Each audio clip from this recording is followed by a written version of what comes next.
this room comes completely dark. And I'm not talking just the lights going out. I mean completely dark. No light at all. You cannot see your hand in front of your face. My guess is if that were to happen, we would all begin to panic, right? We would all begin to freak out just a little bit about what's going on, what's happening.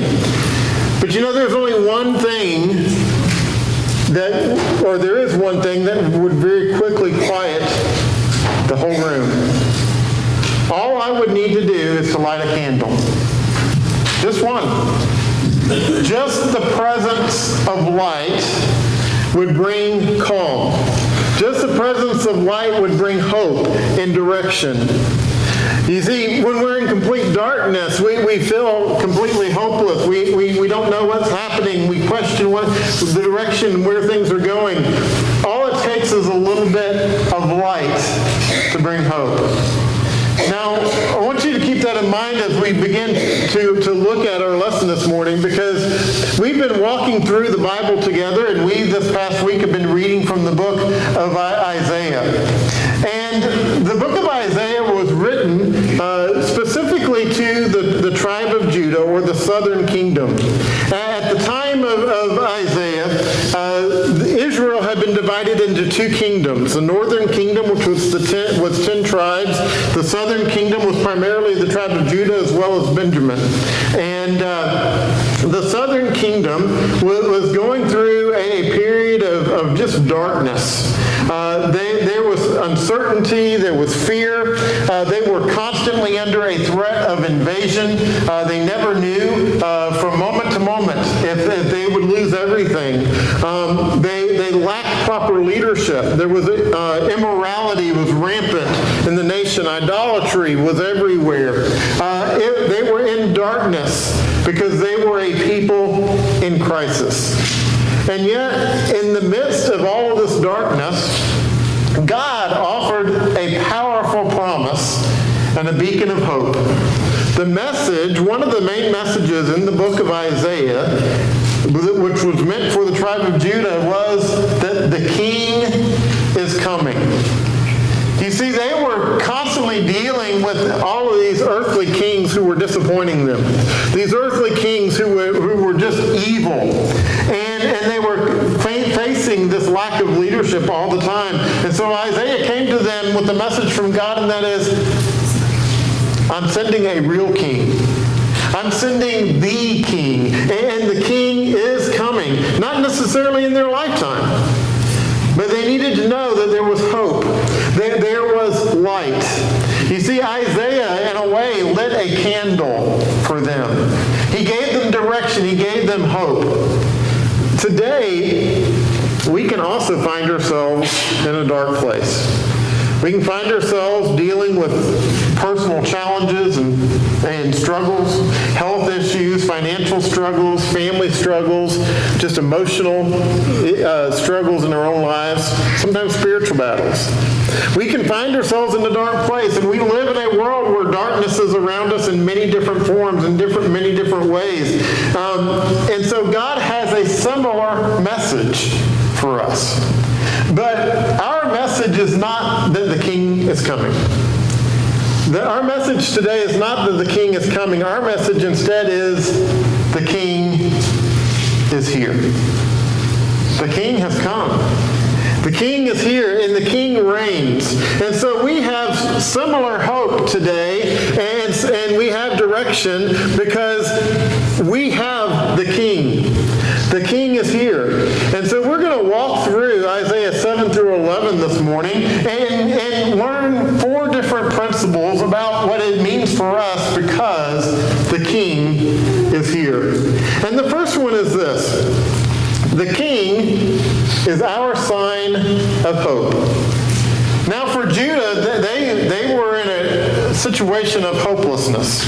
For Judah, they were, again, they lacked leadership. They lacked direction. And so they were looking for some sign of hope in their lives. In Isaiah chapter 7 and verse 14, Isaiah 7 and verse 14, Isaiah says, "Therefore the Lord himself will give you a sign. Behold, the conceive and bear a son, and shall call his name Emmanuel. Now, the name Emmanuel literally means God with us. In other words, when Jesus came to this earth, this was our sign. Jesus the King is our sign. You see, God wanted them to know that there was ultimate hope for them in their lives. He wanted them to know that there was direction. But God also gives us a sign when all seems lost. Even in rebellion and fear, God does not abandon us. He does not leave us alone. He is with us through the King, Jesus Christ. Now, I want you to look here behind me. We have all of these signs, and we're used to seeing these signs, right? We get irritated by them sometimes, but most of these signs serve a purpose. Why do we need them? Why do we need these signs? Well, first of all, signs show direction. Signs show us where to go and also sometimes where not to go. They give us guidance in our lives. But secondly, signs can give warning. Signs can warn us and tell us not to go in a certain place, or they can warn us and tell us what is coming ahead. If we're driving signs, sometimes we'll have signs that tell us that there is a curve in the road coming ahead, or there might be a blind driveway, or it might be an area where deer supposedly cross. Have you ever noticed you never see deer crossing where the signs are? It's always somewhere else. But nonetheless, these signs warn us. And then, finally, signs can confirm that we're on the right path. They can confirm that we are going the right way. Signs tell us not only where we are, but they can tell us where we're going. They can tell us how long it's going to take to get there. We need signs in our lives, not just physical signs, but we need direction in different ways. And so Jesus is God's ultimate sign of his presence and our purpose. Jesus is God's ultimate sign to show us direction. Jesus is the ultimate sign that gives us guidance and warning of what lies ahead. And Jesus is our ultimate sign that confirms that we're on the right path, that we're going the right way. Now, the coming King was a sign for Judah as they faced this dark time in their history as a nation. But the risen King is our sign as God's people that we reside on enemy soil. It's a reminder for us that this world is not our home. But Jesus is the sign of a different kingdom. He is the reminder that we are part of a heavenly kingdom, an eternal kingdom. And so this world and all the mess that is in this world is not part of who we are. It does not identify us as a people. It does not direct our path. It does not give us guidance. It does not confirm where we are. Jesus Christ does that. He is our sign. And so this morning, are you looking at the fear that is around you? Or instead are you looking to the sign of the King? Are you looking to the sign of Jesus, recognizing that he is our hope? He is our guide. He confirms our path. You see, ultimately in life, we see Jesus Christ, the King, as our sign of hope.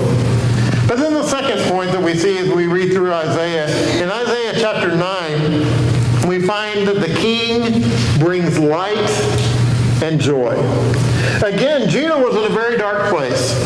They were in a place filled with sinfulness and idolatry. They were in a place where there was just hunger, not just physical hunger, but there was an emotional hunger that they had. There wasn't a a lot of joy to be had in their lives. And so Isaiah wants to paint a picture for them, a picture of what the king will bring. Let's read through this together. We're going to start in verse 2 and read down through verse 7. He says, "The people who walked in darkness have seen a great light. Those who dwelt in a land of deep darkness, on them has light shone. You have multiplied the nation. You have increased its joy. They rejoice before you as with joy at the harvest, as they are glad when they divide the spoil. For the yoke of his burden and the staff for his shoulder, the rod of his oppressor, you have broken as on the day of Midian. For every boot of the tramping warrior in battle, tumult, and every garment rolled in blood will be burned as fuel for the fire. For to us a child is born, to us a son is given. And the government shall be upon his shoulder, and his name shall be called Wonderful, Counselor, Mighty God, Everlasting Father, Prince of Peace. Of the increase of his government and of peace there will be no end. On the throne of David and over his kingdom, to establish it and to uphold it with justice and with righteousness from this time forth and forevermore. The zeal of the Lord of hosts will do this." You see, the king and the kingdom brings a place of joy, not fear. Isaiah says that the king breaks oppression. He replaces war with peace. He reigns with true justice. Now, this particular passage is one that we often read during Christmas time. And yet it is actually a message for all time. We know that Jesus brought joy to the shepherds, but he also brought hope to the woman at the well. He brought light to the blind man. And joy, hope, and light is what he continues to bring to us today. You know, we have to ask ourselves, what darkness are we walking through? What darkness do we find in our lives? Because we all, living in this world, deal with some darkness. Some of us may feel it more than others, but we all deal with some type of darkness in our lives, and we're left with a choice. We can choose to walk in that darkness, or we can choose to walk toward the light of the King. That's our choice. We can choose to wallow in all the negativity that is around us. Or we can choose to live in the light of the King, to know his joy, to know his hope. The world can be a gloomy place if we let it be. But it doesn't have to be. It can be a place of joy if we walk in the light of the King. We can know his joy. We can know his peace. We can know his happiness. And the message for Judah was, just know that even though you're in this darkness, the light of the King is coming. He's going to bring true hope. He's going to bring true peace to you. You're going to be able to know joy ultimately. And that's what Christ has brought to us today. That's what he's brought to our lives. That's what he's brought into our world. We don't live in a world of darkness. We don't have to. We can live in a world of light. Have you ever known someone who's just always positive? Just always optimistic? Doesn't that drive you crazy? You know, it's like, shouldn't you be negative every now and then, right? The reality is, wouldn't it be wonderful?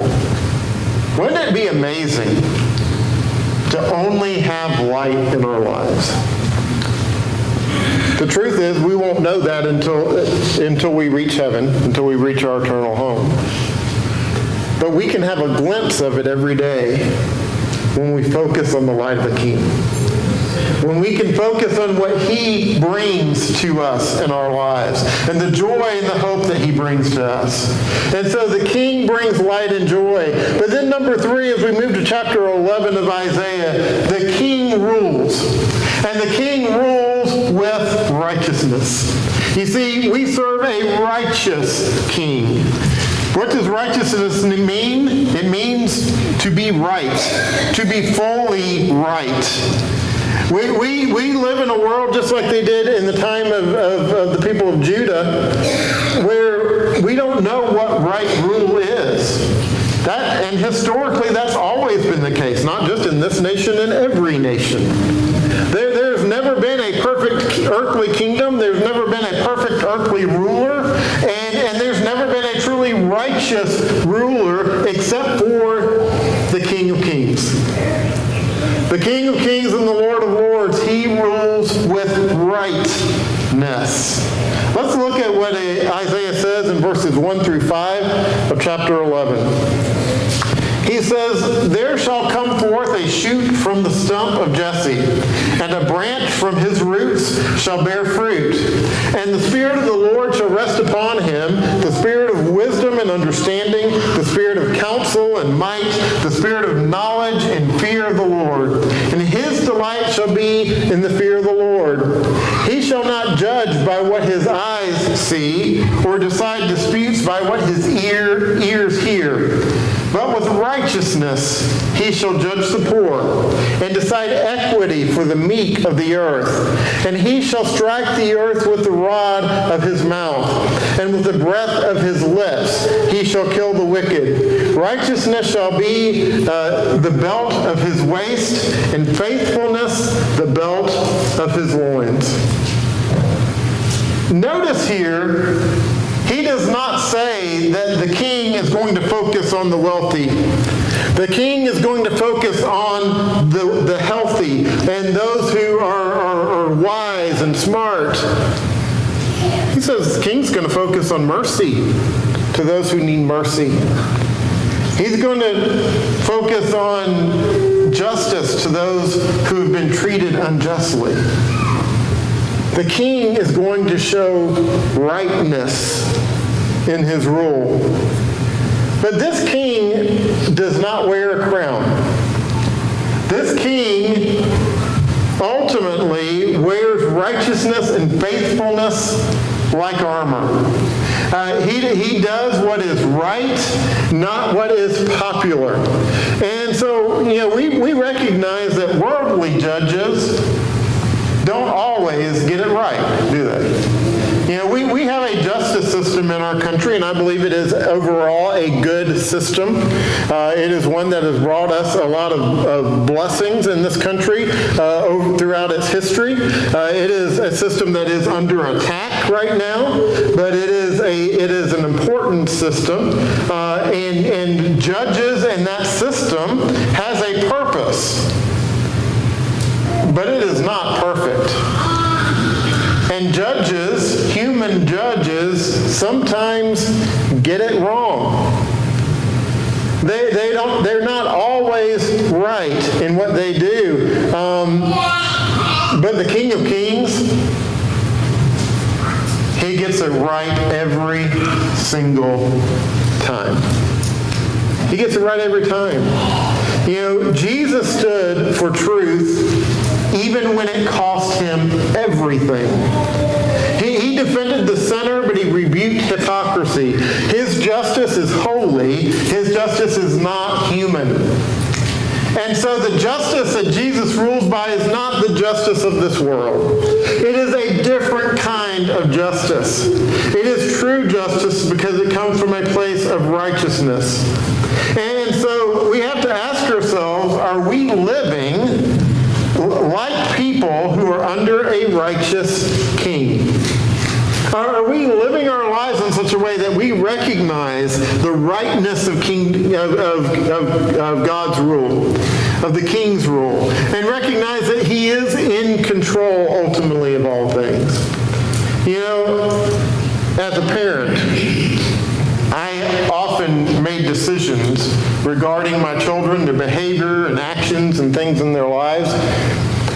And now that I've been removed from that role for quite some time, I look back and I look at all the mistakes that I made.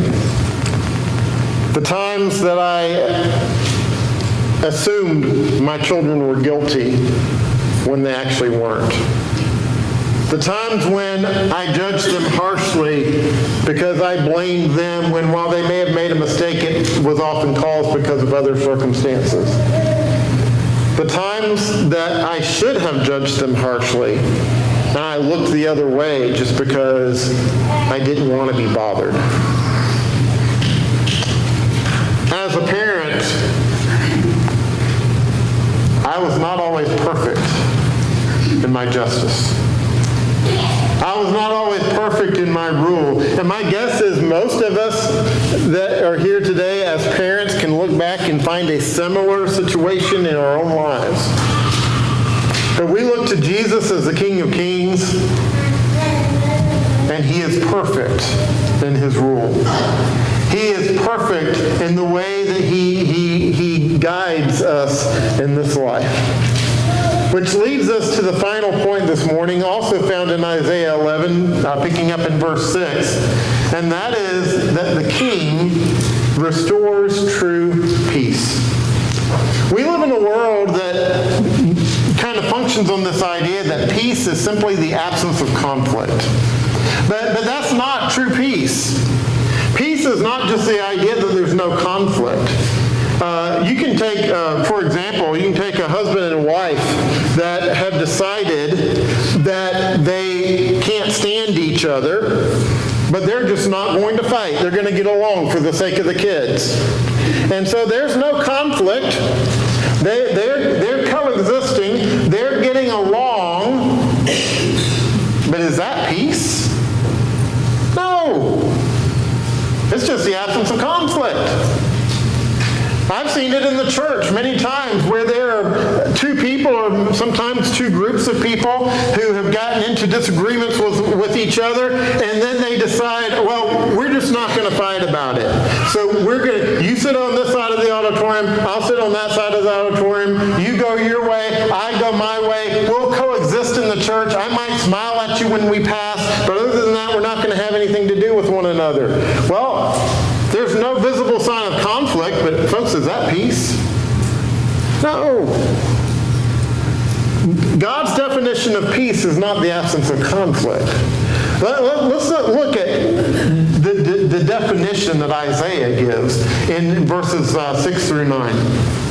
He says, "The wolf shall dwell with the lamb, and the leopard shall lie with the young goat, and the calf and the lion and the fattened calf together. And a little child shall lead them. The cow and the bear shall graze. Their young shall lie down together. And the lion shall eat straw like the ox. The nursing child shall play over the hole of the cobra. And the weaned child shall put his hand in the adder's den. They shall not hurt or destroy in all my holy mountain. For the earth shall be full of the knowledge of the Lord as the waters cover the sea." The kingdom of Christ brings a radical peace. It is a peace that is different than the world's idea of peace. Because it's, again, not just the idea of an absence of conflict, but there is the presence of true unity and true harmony. You know, and if you look here at Isaiah's illustration, notice what he talks about here. Look at this picture. He paints this picture of a cow and a bear, not eating each other, but eating together. Just grazing together, and then it says their children will rest together. Their children will grow up together. You have a lion acting like an ox, and then they all live together. They raise their families together, and so much so that even the snakes will not harm their children. In other words, it's not just the idea of the absence of conflict. It is complete harmony that does not make sense. It does not make sense for a lion and a bear to coexist together in unity and harmony, and yet this is the picture he paints. Now, he's not talking about he's talking in figurative terminology here. But we've got to look to the King and recognize that Jesus unites things that were once hostile to one another. Jews and Gentiles, up to the point of Christ's coming, they lived in a world where they coexisted. They tried not to have conflict, but they just didn't have anything to do with each other. The Jews considered the Gentiles to be unclean. They were lesser than. They weren't even to do business with the Gentiles or interact with them. But then Jesus came, and once he established his church, you had Jews and you had Gentiles worshiping together as brothers and sisters in Christ. You see, that broke all sense of common sense in their world. You had slaves and masters. And up until the time of the coming of Christ, in establishing his church, you had masters lording over their slaves and slaves despising their masters. And now you had slaves and masters sitting side by side, worshiping the Lord together as equal brothers and sisters in Christ.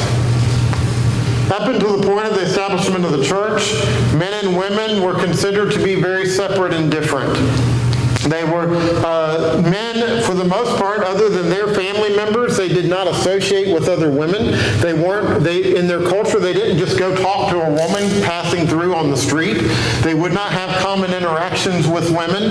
And women were considered to be lesser than. Actually, by their laws, women were considered property. Men would own land, and they owned women. That's the way they functioned in that society. And then Christ established his church.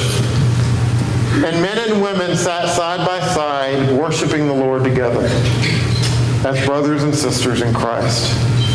With those walls torn down. You see, this restoration of peace, this wasn't political. This was spiritual. This was God's Spirit at work. This was God's Spirit moving in the lives of people to change what the world sees as peace and to create something that was radically different. Why? Because the King restores. The King restores. The King restores your relationship with God. He restores your place in God's kingdom. And he then restores relationships with one another. You know, the message that there was for the tribe of Judah was that a king would be coming. But the message for you and I is that the king is here. He is here. He has come as our sign of hope. He has come bringing light and joy. He has come to rule with righteousness, and he has come to restore peace. Our King is here. And it's important for us to recognize that he is with us. You know, I often hear people talk about, well, they just can't wait for the Lord to come. And I understand where we're coming from when we make that statement. But folks, he's already come. He has come. And he's here. He's in this room today. He's in your heart. He's in your life. He's part of our worship. He's part of our day-to-day life. He is here. And he reigns. And so we today rest on the promise and the knowledge that it's not about the king coming, but it's about the fact that he has already come. He reigns. But the question this morning is, does he reign in your life?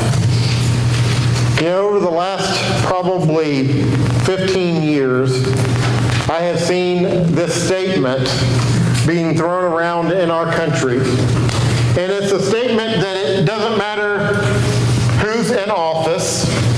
It is a statement that is used usually by the other side. And it's very simple, not my president.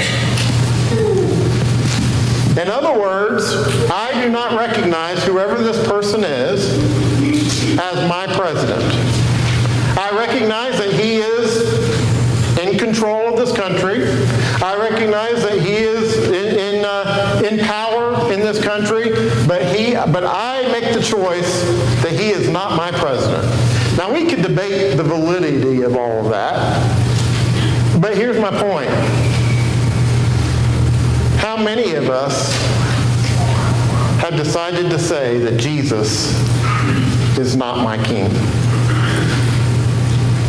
It doesn't change the fact that he is. It doesn't change the fact that he rules, that he is in power, that he ultimately reigns over everything. But there are many people who choose to say, he is not my king. I've got a message for you today. Whoever is the president of this country at any given time is your president, whether you like it or not. And the King of Kings and the Lord of Lords is your king, whether you choose him or not. But whether you choose him or not means everything. Because it means your relationship with him, it means your relationship with his people, and it means the difference between heaven and hell. He is your king. This morning, do you choose his rule? The king is here. If you're subject to the invitation, we invite you to come. We stand as we sing.